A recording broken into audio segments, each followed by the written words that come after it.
ശത്രുക്കളുടെ ഒരു ഭീഷണിക്ക് മുന്നിലും മുട്ടുമടക്കില്ല എന്നും ഇസ്രായേലിനെ ആരാക്രമിച്ചാലും കനത്ത തിരിച്ചടി നൽകുമെന്നും നെതന്യാഹു പറയുകയാണ്.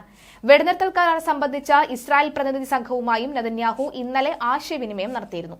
ഗസ യുദ്ധത്തിന്റെ ഭാവി തീരുമാനിക്കേണ്ടത് സൈന്യമല്ല, മറിച്ച് രാഷ്ട്രീയ നേതൃത്വം തന്നെയാണ് എന്ന സംഘത്തോട് നെതന്യാഹു പ്രതികരിച്ചതായി ഇസ്രായേൽ മാധ്യമങ്ങൾ റിപ്പോർട്ട് ചെയ്യുന്നു.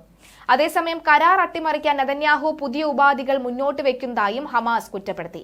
10 മാസം പിന്നിടുന്ന ഗസ യുദ്ധം അവസാനിപ്പിക്കാൻ നെതന്യാഹുവിന് താൽപര്യമില്ല എന്നും അടിക്കടി പുതിയ ഉപാധികൾ മുന്നോട്ട് വെക്കുന്നത് ഇതിന്റെ തെളിവാണെന്നും ഹമാസ് ആരോപിച്ചു.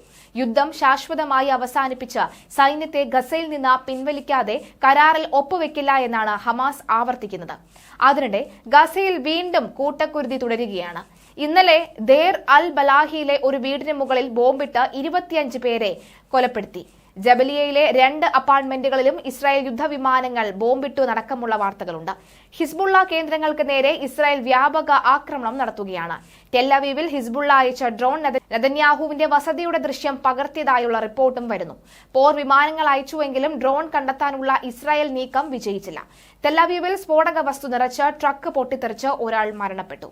എന്തായാലും നിലവിലെ സാഹചര്യത്തിൽ കൂടുതൽ ഒരു വശത്ത് വെടിനിർത്തൽ ചർച്ച ശക്തമാകുമ്പോൾ മറുവശത്ത് കൂടുതൽ കാര്യങ്ങൾ, അതായത് നെതന്യാഹുവിന്റെ വസതി അടുത്തുവരെ ചെന്നുള്ള ആക്രമണം വിപുലമായി തന്നെ പ്ലാൻ ചെയ്യുകയാണ് ഹിസ്ബുള്ള എന്നതിന്റെ ഏറ്റവും ഒടുവിലത്തെ തെളിവാണ് ഈ ദൃശ്യങ്ങളടക്കം പകർത്തിക്കൊണ്ടുള്ള ഡ്രോൺ, ഹിസ്ബുള്ളയുടെ ഡ്രോൺ അവിടേക്ക് എത്തിയത്. അതായത് ഇത്രയും വലിയ സുരക്ഷാ കവചങ്ങളെ അടക്കം മാറ്റിക്കൊണ്ട് ഭേദിച്ചുകൊണ്ടാണ് ഈ ഡ്രോൺ അവിടെ എത്തിയത് എന്നാണ് ഏറ്റവും വലിയ കാര്യം. അത് അത്രയും ഗൗരവത്തോടു കൂടി തന്നെയാണ് ഇസ്രായേൽ കാണുന്നത് എന്നാണ് വ്യക്തമാകുന്നത്.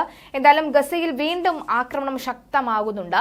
എന്തായാലും ആന്റണി ബ്ലിങ്കന്റെ ഈ ഒരു കൂടിക്കാഴ്ചയിൽ ചർച്ച നടത്തുമ്പോൾ എന്തായാലും കൂടുതൽ കാര്യങ്ങൾ വ്യക്തമാവുകയാണ്.